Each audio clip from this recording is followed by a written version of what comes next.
Vamos a hacer un estudio de los diezmos. Quiero que sepan que yo no estoy en contra de darle dinero a la iglesia, de que le den dinero a su pastor, de que le den dinero a cualquier persona que ustedes quieran darle dinero. El problema que tengo es que estoy cansado de que los predicadores, los evangelistas, sea el que sea miembro de la iglesia, estoy cansado de que hagan sentir a la gente culpable y les hagan creer que están bajo maldiciones cuando no dan el diezmo. Cuando la Biblia claramente, como vamos a ver en el estudio, claramente te dice que el diezmo fue con un propósito en el Viejo Testamento y que ya no hay diezmo. Y en este estudio te lo voy a explicar parte por parte. Voy a tratar de resumirlo lo más que pueda, porque es un tema que no es de 5 minutos, no te lo puedo explicar en 5 minutos. Te lo puedo explicar, pero no te puedo dar toda la prueba. La verdad de este asunto es que las personas que usan estos versículos con el propósito de que la gente dé para sus ganancias son unos ladrones. Esa es la pura verdad. Y lo que me enoja es que usan estos versículos para robarle a la gente y llenarlo de maldiciones cuando la verdad es otra. Ok. Voy a poner unas preguntas, las voy a contestar, pero después de todas las preguntas y las contestaciones vamos a ir al estudio completo. Te lo voy a enseñar todo en la Biblia. El diezmo es una cosa que tú no puedes hablar solamente del diezmo. El diezmo está relacionado con otras cosas. El diezmo está relacionado con el sacerdocio, con la ley, con lo que hizo Cristo en la cruz del Calvario. Van muchas cosas juntas. Tú no puedes separar una de otra porque entonces no puedes entender lo que es. No es solamente dar dinero para el evangelio. Eso no tiene que ver nada con lo que vamos a hablar. Lo que quiero tratar de decir es que todo va junto. Entonces lo que vamos a hacer en este estudio, vamos a hablar de todo eso. Con unas preguntas que se me vinieron a la mente así y las empecé a poner una con otra. La primera pregunta es: ¿ya el dinero existía antes del diezmo? Esta pregunta es porque mucha gente dice, no, pero el diezmo antes era de cosas agrícolas o de ganado. Sí, es verdad. Entonces, la defensa de algunos pastores o los que predican de este asunto dice, no, pero es que el dinero antes de eso no existía. Y es mentira. En Génesis se habla del dinero muchas veces. Ya para el tiempo de Abraham ya había dinero. ¿Ok?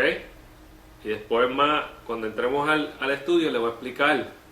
Hay muchos versículos que hablan del dinero. Antes de que se mencione la palabra diezmo en el Génesis, ya había dinero. Sí, el dinero existía antes del diezmo. ¿Ok? La segunda pregunta es, ¿qué es el diezmo?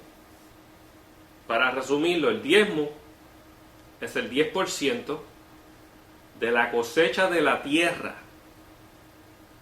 Los frutos, aceite, vino y todo ganado que pasa por la vara. Eso quiere decir ganados como las vacas, como las ovejas, etcétera, etcétera. Después vamos a entrar al versículo y vamos a ser más detallados.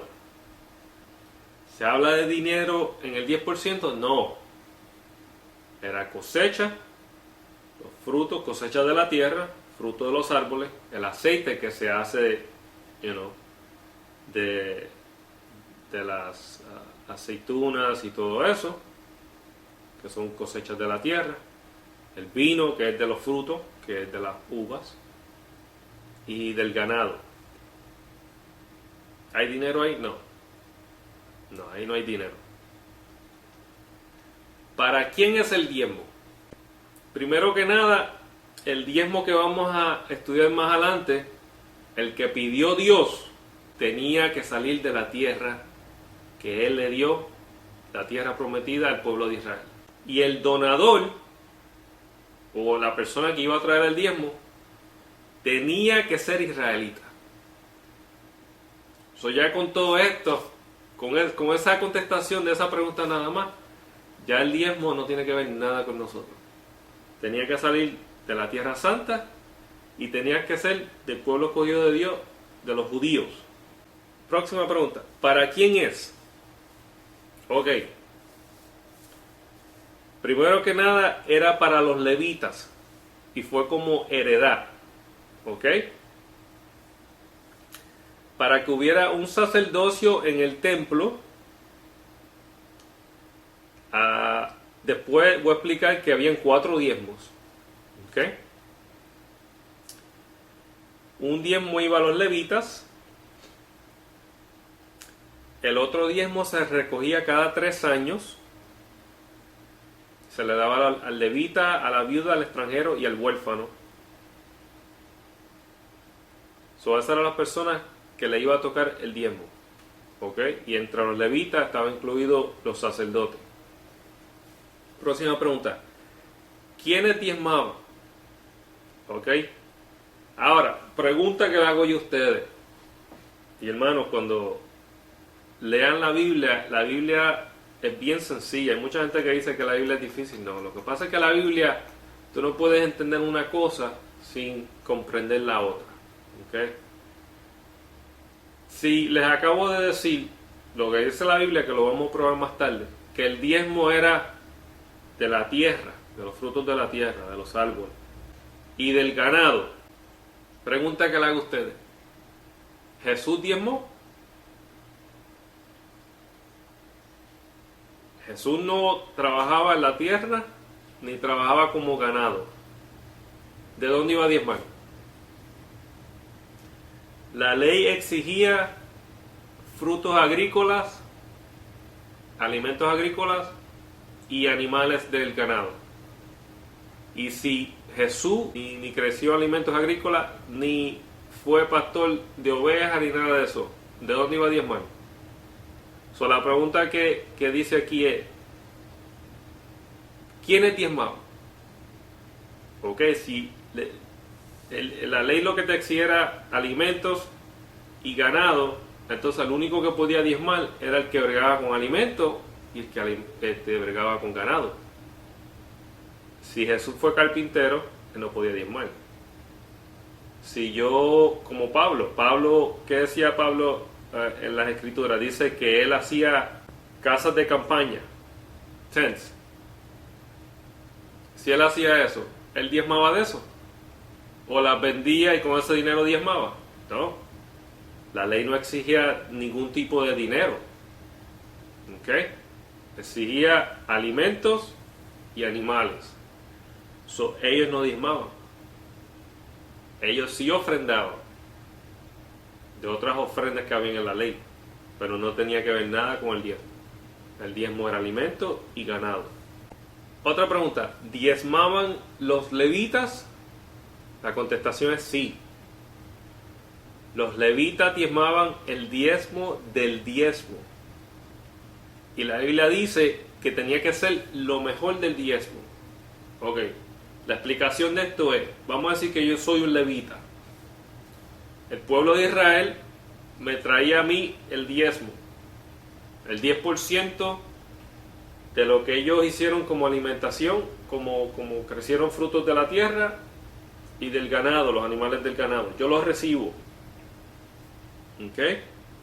Ahora, dice, de lo mejor de ese diezmo, del 10% que el pueblo diezmó, de lo mejor yo iba a sacar el 10%. La escritura dice que si de los animales que pasaban por la vara, la 10ª cabeza, esa era el diezmo. Y después dice, si fuera bueno o malo, no importa, si salía cojo, si salía así, no importaba cómo saliera, la 10ª cabeza, esa le pertenecía a Dios. Y después decía, y después le hace una advertencia, si te atreves a cambiarla Entonces las dos ahora tienes que entregar. En otras palabras, si salía la décima y yo era el pastor y decía, no, esa no me gusta, no la voy a dar como diezmo porque Dios no se merece eso. Y yo venía y la cambiaba. Ahí yo violaba la ley. Tenía que entonces ahora entregar las dos o estaba en violación de la ley. Lo que Dios exigía, que era lo mejor del diezmo, era lo que los levitas iban a hacer con el diezmo ahora. Ahora la función del levita era sacar lo mejor del diezmo. Eso no tenía que ver nada con el diezmador. Era ahora con el que recibía el diezmo. Del diezmo iba a sacar lo mejor. Entonces yo iba ahora a diezmar del diezmo. Yo como levita ahora tenía que sacar el 10%, lo mejor de ese diezmo. Entonces llevarlo al alfolí. Llevarlo al templo. ¿Ok? Y ese alfolí, lo que se ponía ahí, era para la alimentación de los levitas que estaban en función en el templo y los sacerdotes. Eso era lo que ellos comían. ¿Okay? Eso es lo que se llevaba al alfolí. No tiene que ver nada con el diezmo del pueblo. Esto era función de los levitas. La otra pregunta es, ¿a dónde se llevaban? Esto más o menos lo expliqué. Las tribus llevaban el diezmo a las ciudades levitas, porque el pueblo cuando iba a diezmar lo llevaba a las ciudades levitas. Las ciudades levitas no eran de ellos. Cada tribu le daba los alrededores o ciertas porciones de sus tierras a los levitas. Los levitas vivían en todos lados. ¿Okay? Después más adelante en la historia ellos empezaron a mudar más cerca del templo. Más cerca de Jerusalén, lo que llamamos ahora Jerusalén. Pero antes, cada tribu le dio cierta porción a los levitas. Vamos a decir la tribu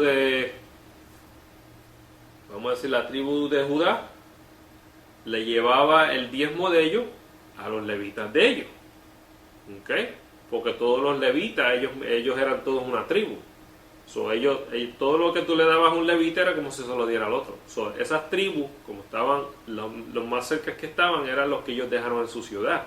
Las porciones. Ellos llevaban esas porciones a los levitas, donde ellos estaban. El otro diezmo era llevado al lugar que Dios escogió y los comía el diezmador y lo compartían con su familia, amigos y etcétera.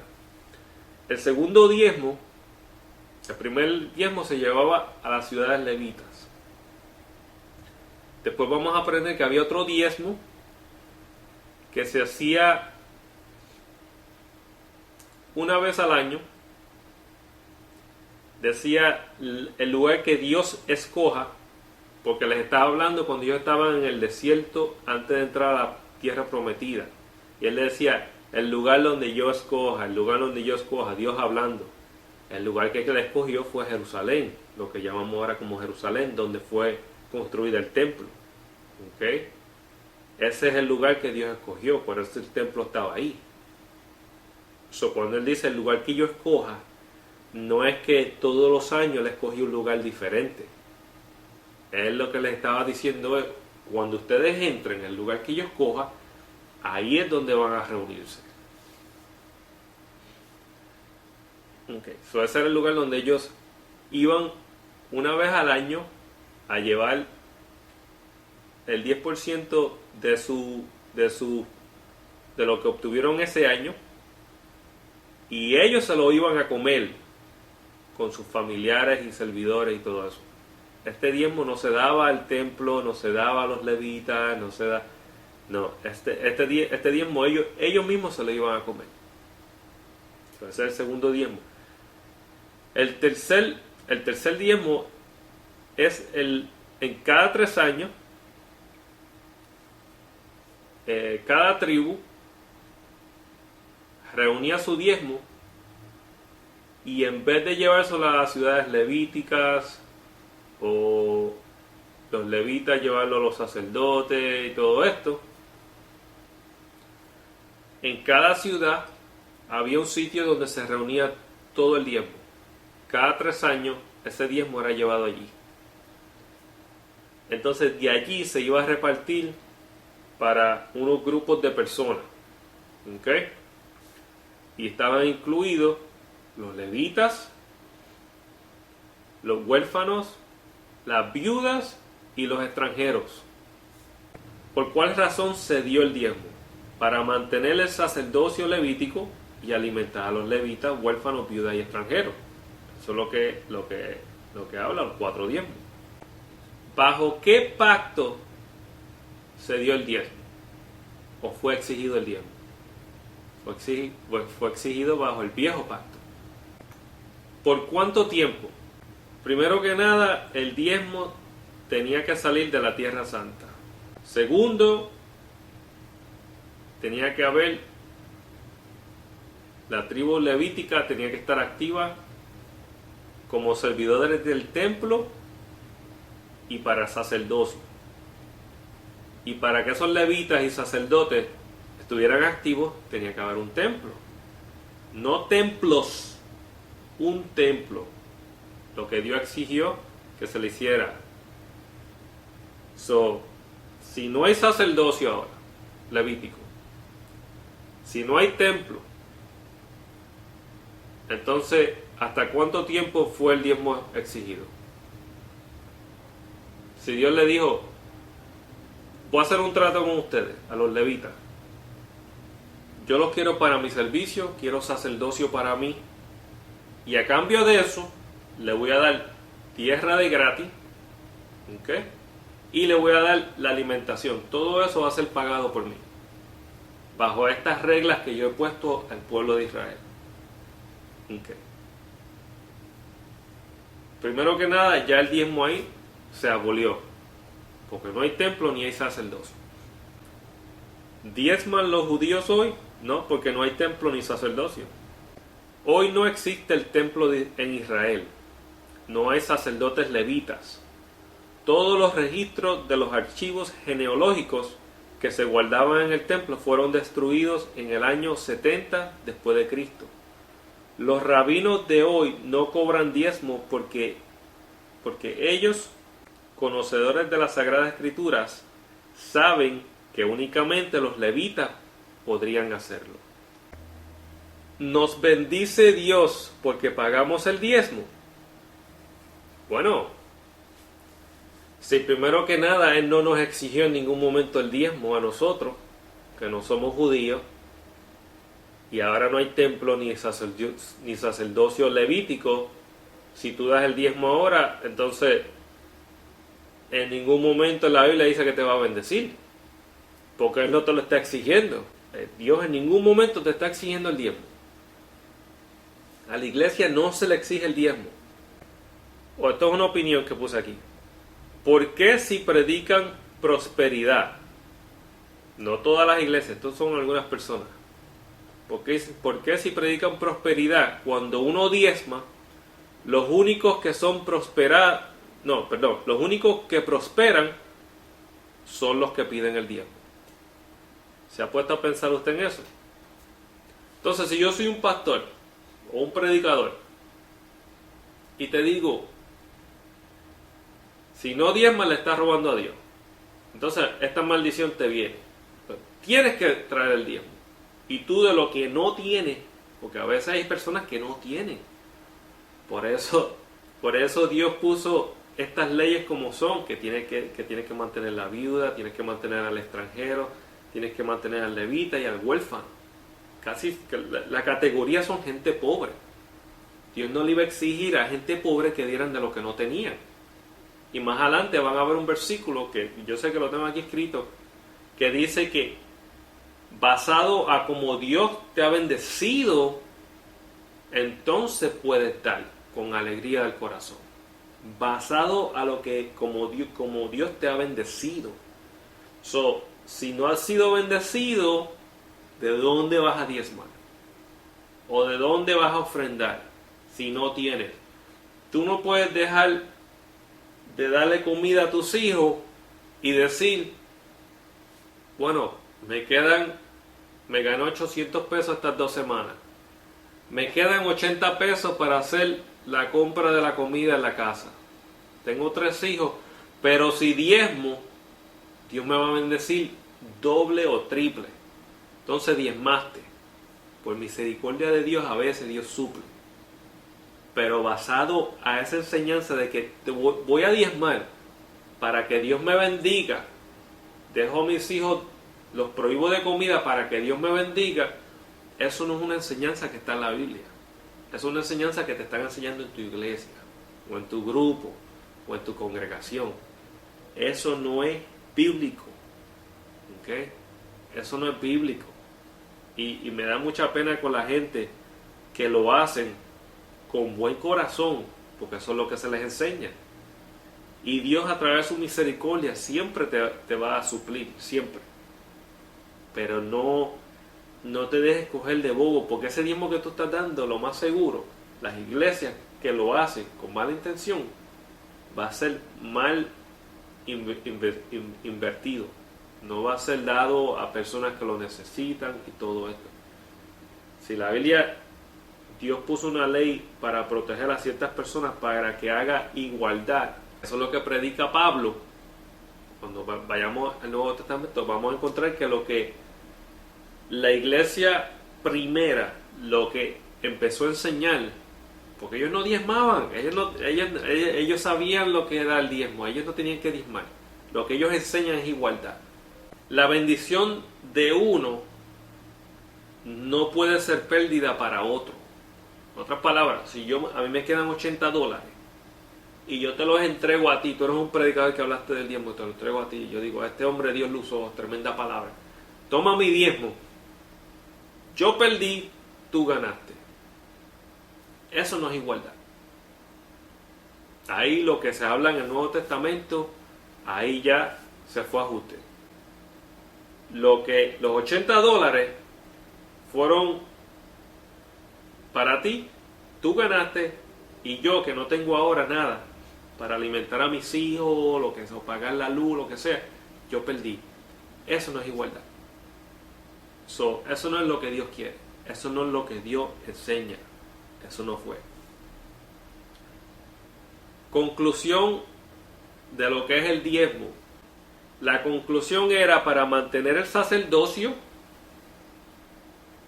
para amar al prójimo, para que no pasen hambre. Si el diezmo era alimentación y Dios te dice dale a la viuda, al extranjero, al huérfano y al levita, entonces tú estabas manteniendo a esas personas para que no pasaran hambre. ¿Para qué es la alimentación? Ese era el diezmo. Dios quería un sacerdocio y quería que todo el mundo tuviera algo que comer. Lo primero que se encuentra en Génesis es la famosa historia de cuando Abraham le dio los diezmos a Melquisedec. Okay. Yo creo que todo el mundo conoce esta historia. Y esto es lo que los predicadores o pastores o maestros te dicen, que como el diezmo no es solamente la ley, y que supuestamente el diezmo es eterno, porque antes de la ley Abraham diezmó. Vamos a leer de Génesis 14 del 15 al 24 nada más. De que los predicadores, maestros y pastores enseñen que este diezmo es el mismo diezmo que habla Levítico, que Dios exigió como ley, no es verdad. Si este diezmo fuera eterno, este diezmo, que ellos dicen que el diezmo es eterno porque empezó con Abraham, si este diezmo fuera eterno, entonces, ¿por qué ellos te piden el diezmo cada vez que hacen un servicio? Cuando Abraham lo dio una sola vez a Melquisedec, una sola vez menciona que esto pasó. Se lo dio de un botín de guerra que no tenía que ver nada con sus posesiones. Abraham no sacó de su ganado, Abraham no sacó de sus animales, de su alimento, de sus riquezas. Y Abraham era un hombre rico, sumamente rico. Él no sacó nada de lo que él tenía, fue de un botín de guerra. Si ellos te dicen que este es el diezmo verdadero, porque el otro ya se cumplió, con los levitas y los sacerdotes, pero tienes que seguir diezmando porque Abraham lo hizo. Entonces yo tengo que buscar pleito con alguien, ¿ok? Hacer una guerra con él, y lo que yo gane a través de esa guerra con esa persona, entonces de eso yo voy a diezmar una sola vez en mi vida. Eso es lo que está escrito ahí. Yo no me estoy inventando cosas ni nada. Te lo estoy poniendo un ejemplo doméstico, un ejemplo que podría pasar en este tiempo. Entonces, ese sería el diezmo de Abraham con Melquisedec. Eso no, este no es el mismo diezmo. Esto no tiene que ver nada con el diezmo que Dios le exigió al pueblo de Israel. Esto no tiene que ver nada con eso. La verdadera enseñanza de esta historia no es la del 10% que él le dio. Melquisedec era mayor que Abraham, y que por eso Jesús va a seguir el orden de él. Lo que quiere decir eso es que un rey, casi siempre un rey no era sacerdote. Había un rey y había un sacerdote. Este es el único personaje en la Biblia que se habla de que era rey y que era sacerdote. Entonces por eso es que después Pedro compara a Jesús con Melquisedec, porque el sacerdocio de Jesús no venía de los levitas.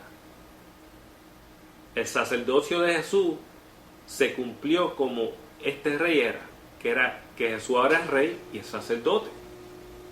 Por eso fue que Pedro lo comparó con él. Ahora vamos a ver qué de verdad es lo que quiere decir esta historia, que no tiene que ver nada con el diezmo. La enseñanza de esta historia no tiene que ver nada con el diezmo. La enseñanza de esta historia está en el versículo 22, capítulo 14, versículo 22.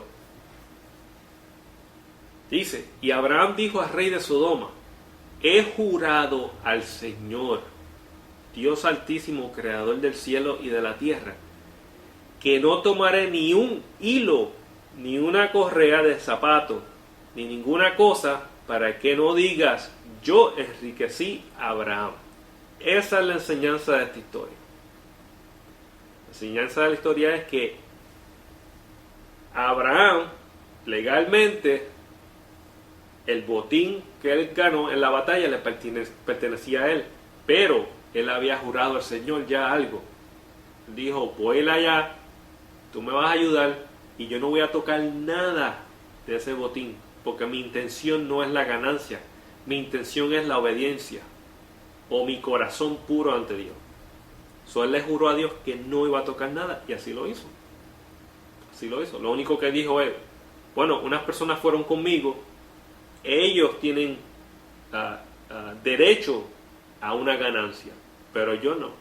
Yo no quiero nada que sea tuyo. La segunda vez que se menciona el diezmo fue por Jacob, en Génesis 28:20. Vamos a leer. Entonces hizo Jacob un voto, diciendo, primeramente, déjenme explicar algo aquí de los votos.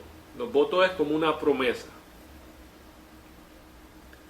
Casi siempre cuando hay una promesa hay condiciones. ¿Okay? Ahora, en algunas traducciones dice pacto. Haga un pacto con Dios, haga un pacto con Dios, haga un pacto con Dios. Eso es mentira, el hombre no puede hacer pacto con Dios, porque un pacto, tú no te puedes echar para atrás un pacto. Un pacto no tiene condiciones, un pacto no tiene nada.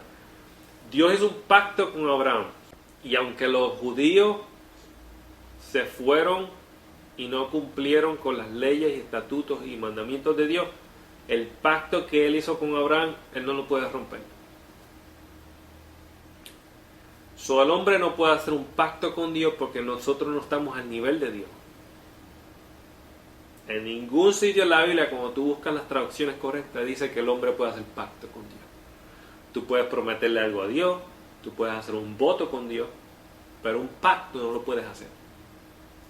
Dios hace pacto con el hombre, pero nosotros no podemos hacer pacto con Dios.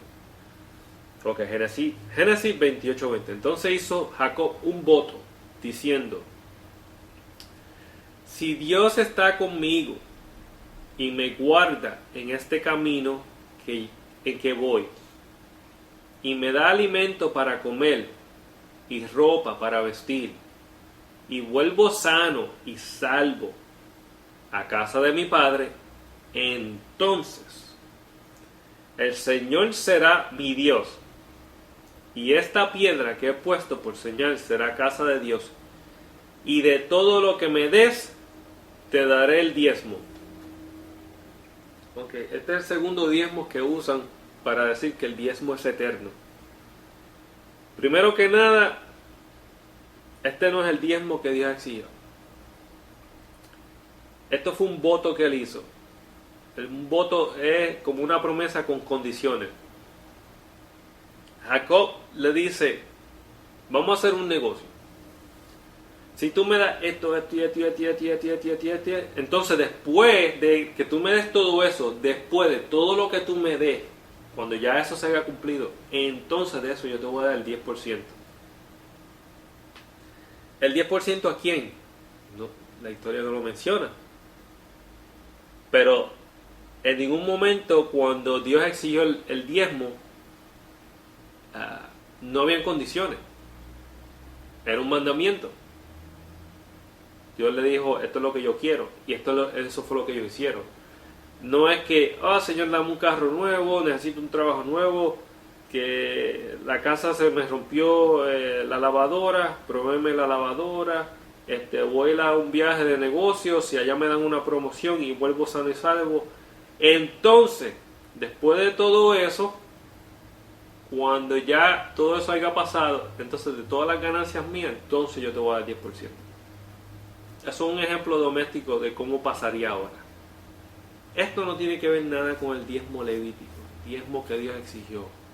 Esto fue un voto que hizo Jacob, le puso condiciones a Dios. Entonces, después que esas condiciones se cumplieron, él le dijo, si todo eso se cumple, entonces voy a hacer esto. Un consejo. Tienen que leer a Malaquías desde el capítulo 1 hasta el capítulo, creo que hasta el capítulo 4. Tienen que leerlo para entender lo que Malaquías está hablando, a quién le está hablando y cuál es el mensaje de Malaquías. En ningún momento Malaquías le está hablando ni a la iglesia, ni está diciendo que nosotros le hemos robado a Dios, y para decirte más, no le está echando la culpa al pueblo de Israel de lo que le estaban robando los diezmos. Malaquías está hablando a los sacerdotes. Los sacerdotes fueron los que tuvieron la culpa de todo eso. Cuando te dicen en la iglesia que no le puedes robar a Dios, que te va a entrar maldición, ese versículo no está hablando a las personas que estaban diezmando, sino a los sacerdotes que se estaban robando el diezmo del diezmo.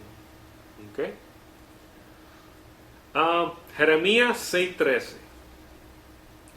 Porque desde el menor hasta el mayor, todos ellos codician ganancias, y desde el profeta hasta el sacerdote, todos practican el engaño.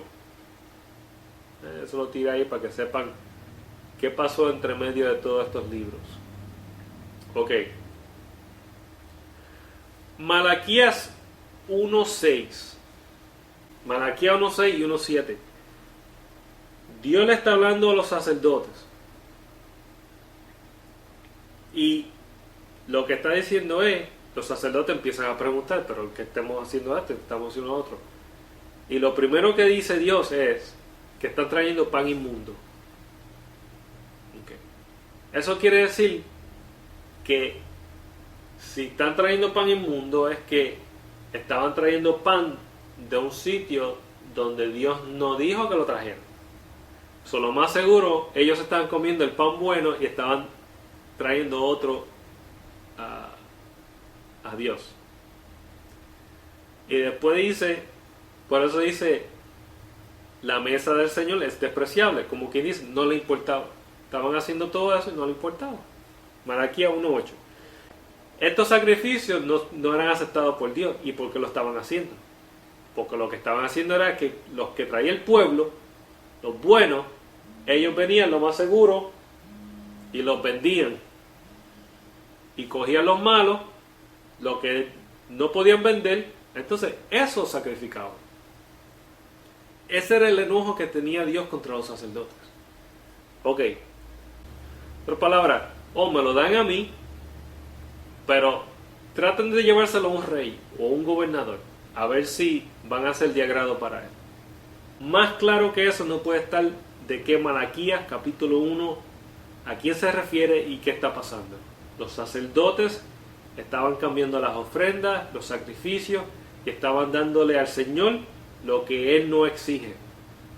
Y si le estaban dando al Señor era porque estaba entrando el diezmo y las ofrendas. Si estaba entrando era porque ellos lo aceptaban bajo la ley. No podían ser animales dañados.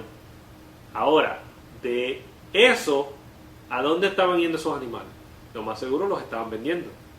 Entonces, los cojos, los enfermos, los animales cojos, enfermos y todo esto, ¿de dónde salían? Bueno, los que sobraban. Porque había que traer de los diezmos había que traer, si salía cojo, salía cojo. Pero las primicias, las ofrendas, todo eso que tenían que ser perfectos. Entonces ellos estaban cogiendo los buenos y cogían los malos y se los sacrificaban a Dios.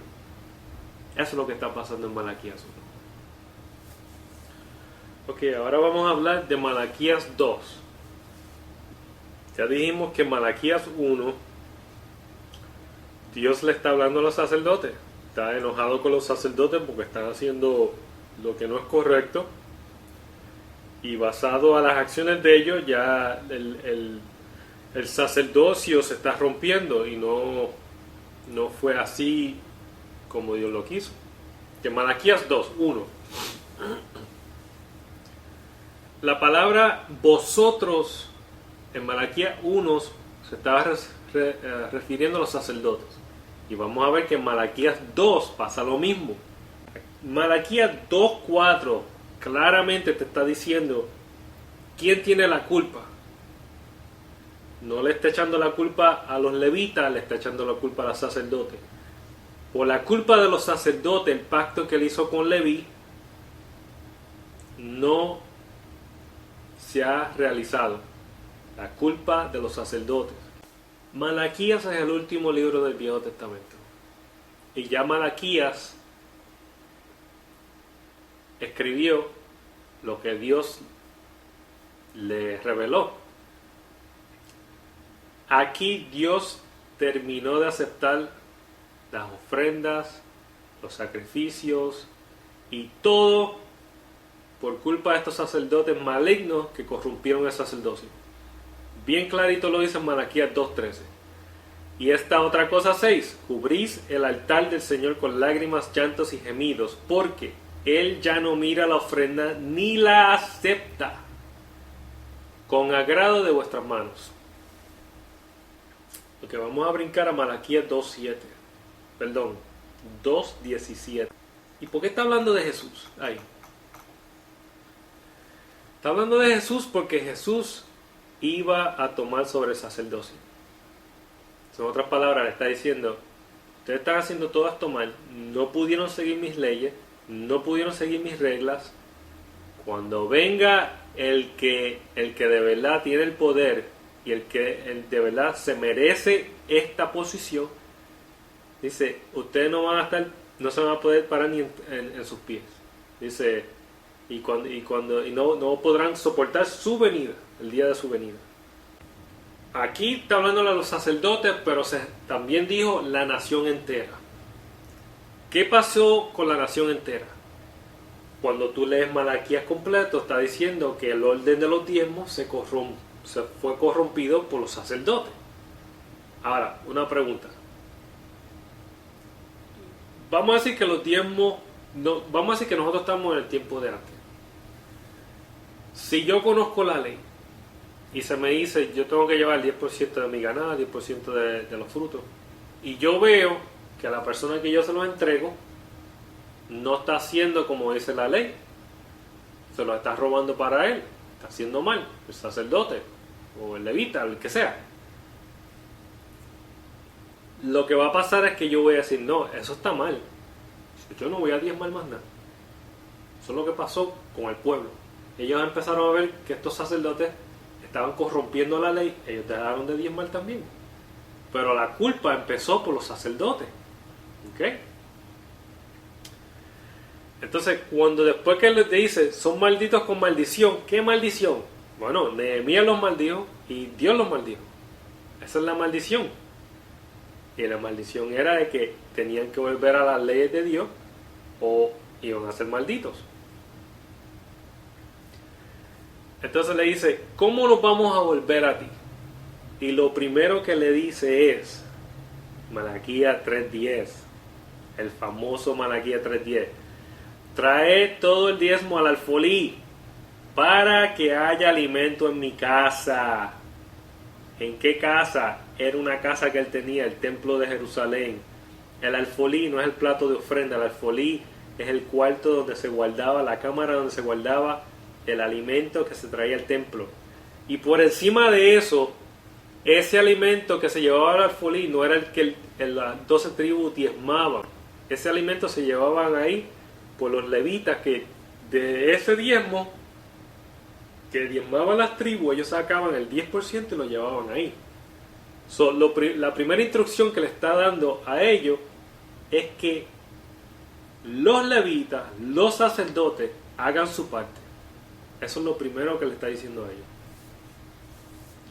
Eso es lo primero que tienen que arreglar. Traer todos los diezmos al alfolí para que haya alimento en mi casa.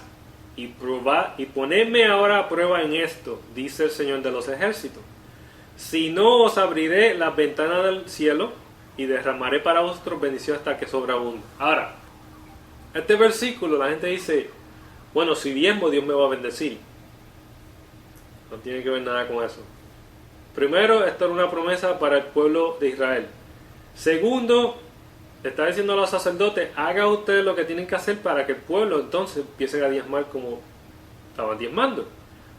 Lo otro, después, si hacen como yo le estoy diciendo, voy a abrir las ventanas de los cielos.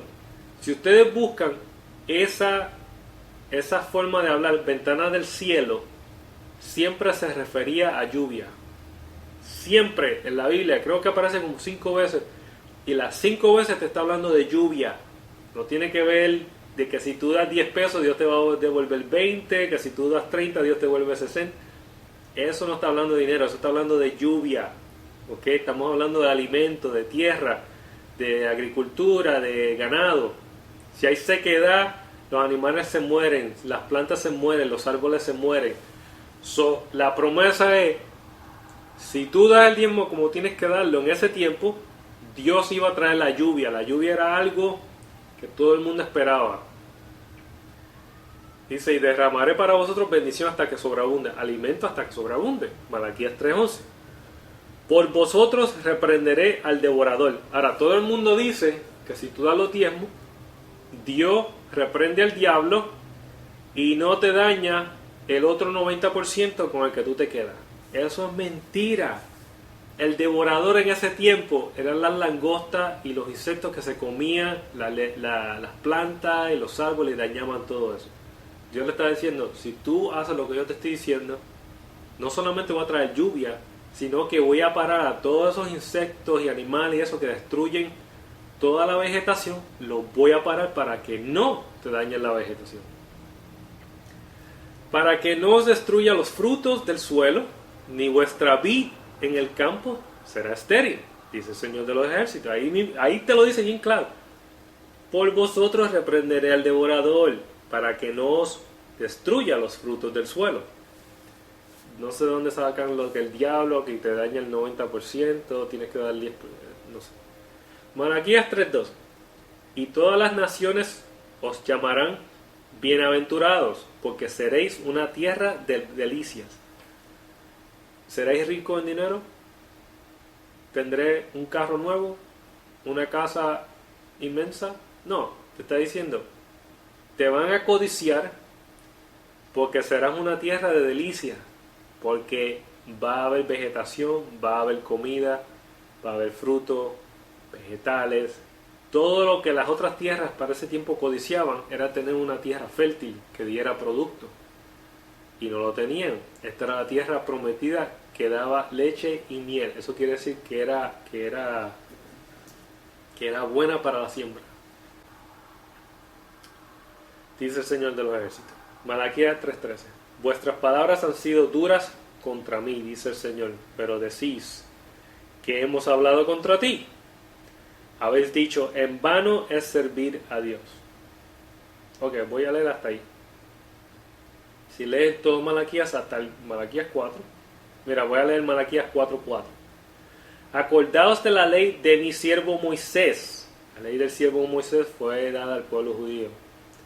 De los estatutos y las ordenanzas que yo le ordené en Joreb para todo Israel. Ahora, vamos a entrar al Nuevo Testamento. Este tema de diezmos están los dos. Y nada de su definición cambia. Nada. El mismo diezmo que se habla en el Viejo Testamento se practicó en el Nuevo Testamento por los judíos, porque en el Nuevo Testamento todavía había un templo y todavía había el levita y todavía había un sacerdote. Mateo 10:5, y leemos desde ahí.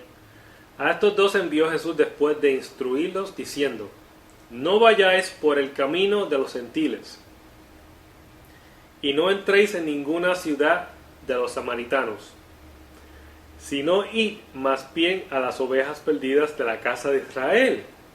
Mateo 27:50. Entonces Jesús, clamando otra vez a gran voz, exhaló el espíritu. He aquí el velo del templo se rasgó en dos, de arriba a abajo, y la tierra tembló y las rocas se partieron.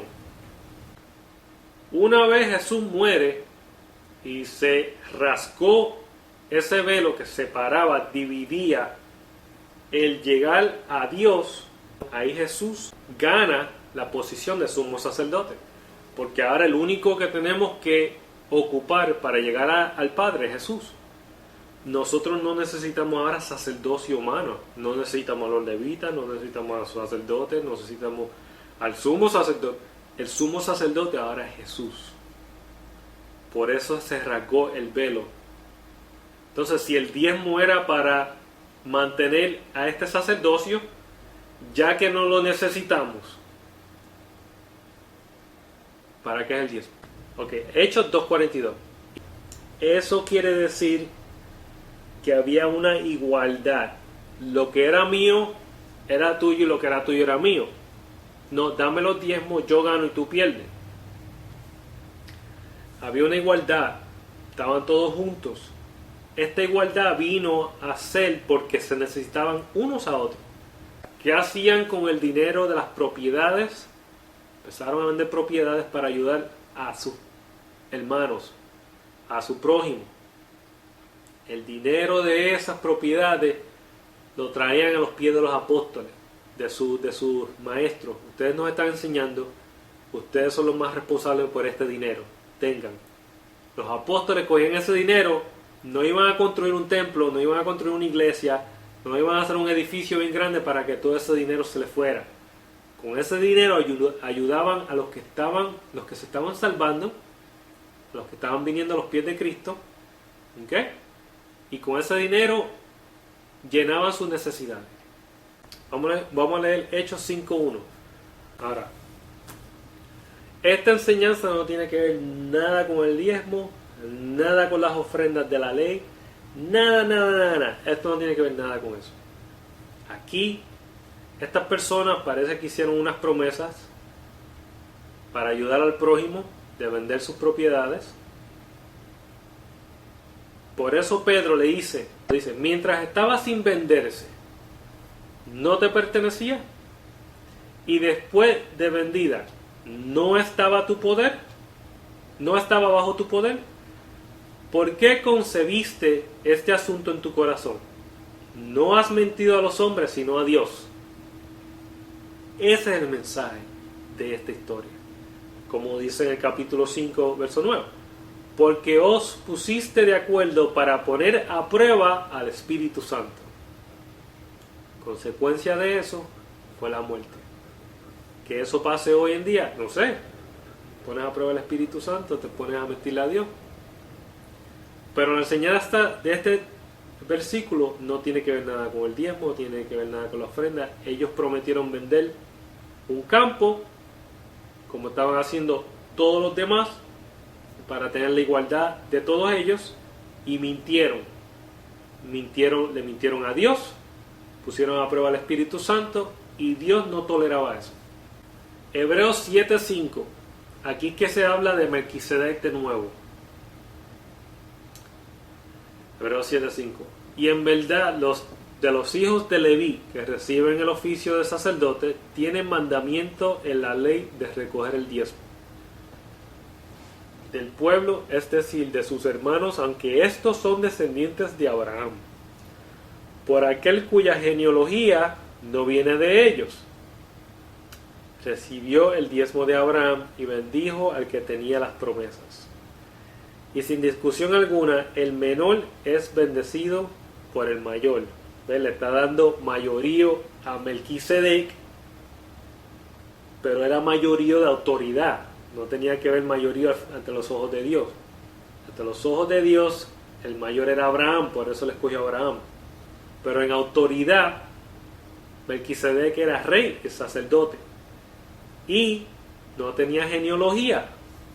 Nadie te puede decir, no, este es cero, este era Jesús reencarnado. No, eso no es verdad. La Biblia no lo dice, no invente. Aquí ciertamente hombres mortales reciben el diezmo, pero allí lo recibe uno quien se da testimonio de que vive. Y por decirlo así, por medio de Abraham, a un Leví que recibía diezmo, pagaba diezmos, el diezmo de los diezmos, porque aún estaba en los lomos de su padre cuando Melquisedec salió al encuentro.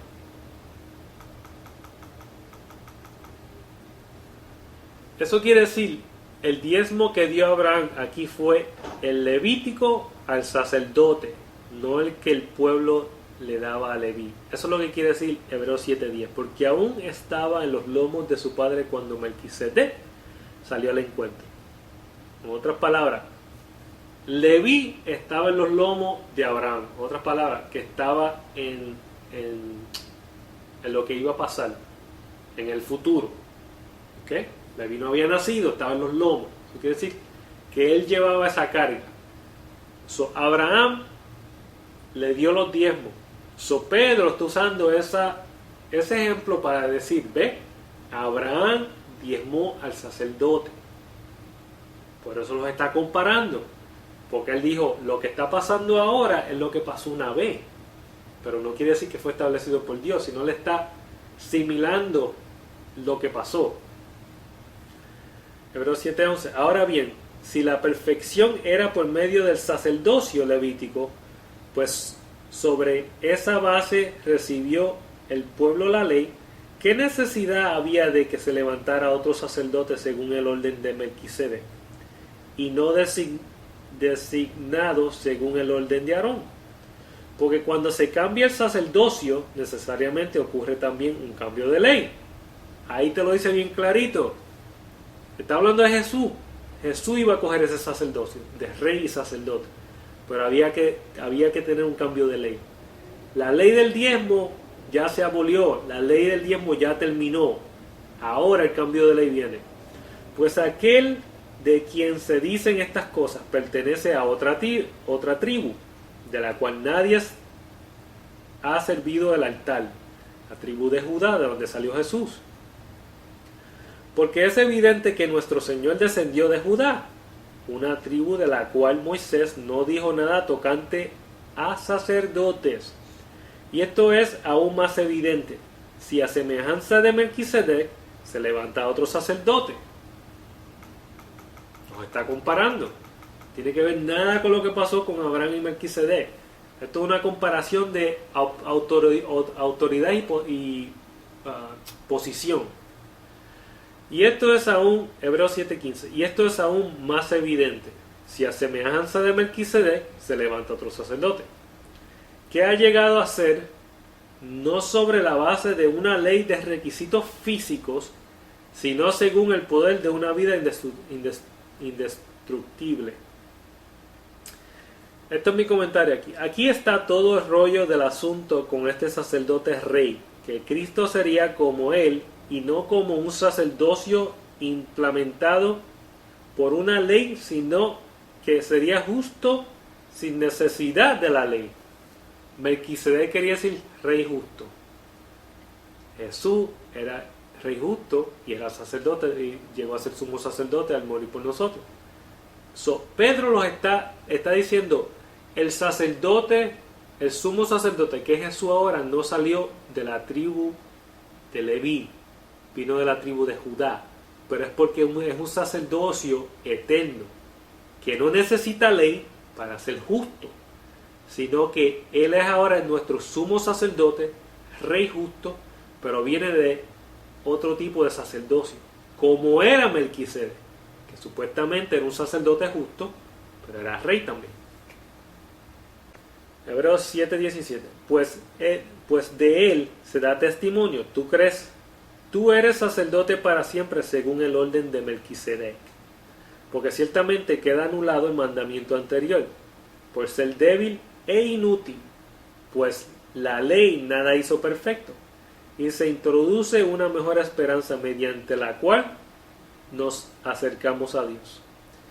Y por cuanto no fue sin juramento, pues en verdad ellos llegaron a ser sacerdotes sin juramento, pero él por un juramento del que dijo, el Señor ha jurado y no cambiará, tú eres sacerdote para siempre.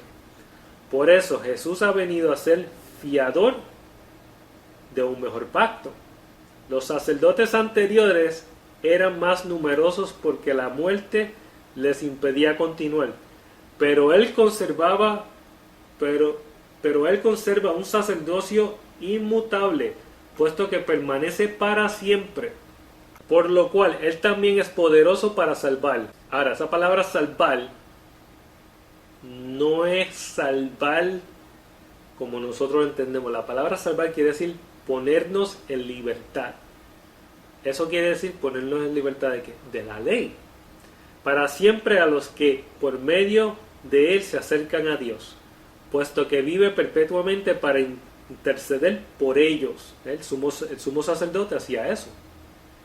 Porque convenía que tuviéramos tal sumo sacerdote, santo, inocente, inmaculado, apartado de los pecados, y exaltó más allá de los cielos, que no necesita, como aquellos sumos sacerdotes, ofrecer sacrificios diariamente, primero por sus propios pecados y después por los pecados del pueblo, porque esto lo hizo una vez para siempre cuando se ofreció a sí mismo. El sumo sacerdote primero tenía que presentar sus pecados con un sacrificio y después presentar los pecados de los otros. Jesús no necesita hacer eso porque Él es el perfecto sumo sacerdote y es rey. Hebreo 8:1. Ahora bien, el punto principal de lo que se ha dicho es este: tenemos tal sumo sacerdote, el cual se ha sentado a la diestra del trono de la majestad en los cielos, como ministro del santuario y del tabernáculo verdadero, que el Señor erigió, no el hombre, porque todo sumo sacerdote está constituido para presentar ofrendas y sacrificios, por lo cual es necesario que éste también tenga algo que ofrecer. Así que si él estuviera sobre la tierra, ni siquiera sería sacerdote, habiendo sacerdotes que presentan las ofrendas según la ley, los cuales sirven a lo que es copia y sombra de las cosas celestiales, tal como Moisés fue advertido por Dios cuando estaba a punto de erigir el tabernáculo, pues dice él: mira, haz todas las cosas conforme al modelo que te fue mostrado en el monte. Pero ahora él ha obtenido un ministerio tanto mejor, por cuanto es también el mediador de un mejor pacto. El mejor pacto fue establecido sobre mejores promesas. Pues si aquel primer pacto hubiera sido sin defecto, no hubiera buscado lugar para el segundo. Porque reprochándolos, él dice: mira que vienen días, dice el Señor, en que estableceré un nuevo pacto con la casa de Israel y con la casa de Judá. Hebreos 8:13. Cuando él dijo un nuevo pacto, hizo anticuado al primero, y lo que se hace anticuado y envejece está próximo a desaparecer. Hebreos 10:19. Entonces, hermanos, puesto que tenemos confianza para entrar al lugar santísimo por la sangre de Jesús, por un camino nuevo y vivo que Él inauguró para nosotros por medio del velo, es decir, su carne. Y puesto que tenemos un gran sacerdote sobre la casa de Dios, acerquémonos con corazón sincero, en plena certidumbre de fe, teniendo nuestro corazón purificado de mala conciencia y nuestro cuerpo lavado con agua pura. La razón que le estoy hablando tanto del sacerdocio es porque si ustedes entienden el sacerdocio, van a entender que ya los diezmos se acabaron. El sacerdocio Dios lo estableció para el servicio del templo. Ya no hay sacerdocio, ya no hay templo. El sacerdocio no se acabó cuando el templo se acabó. El sacerdocio se acabó cuando Jesús murió en la cruz del Calvario, que Él se hizo nuestro sumo sacerdote. El templo se acabó cuando la profecía se cumplió que la destrucción del templo se iba a acabar. Se acabó el templo, no va a haber más ningún templo ahí en Jerusalén. Ahí pusieron la mezquita de Omar. Los musulmanes tienen el control de esa área ahí.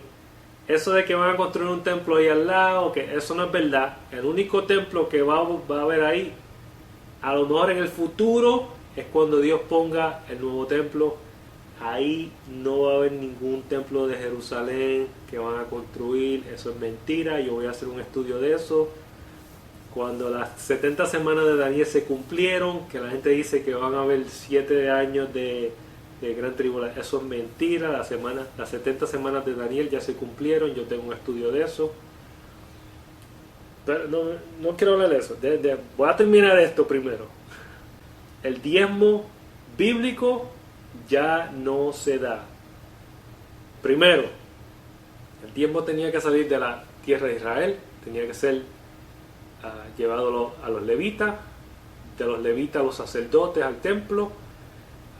El otro diezmo era para las personas necesitadas, las viudas, extranjeros, huérfanos y el levita.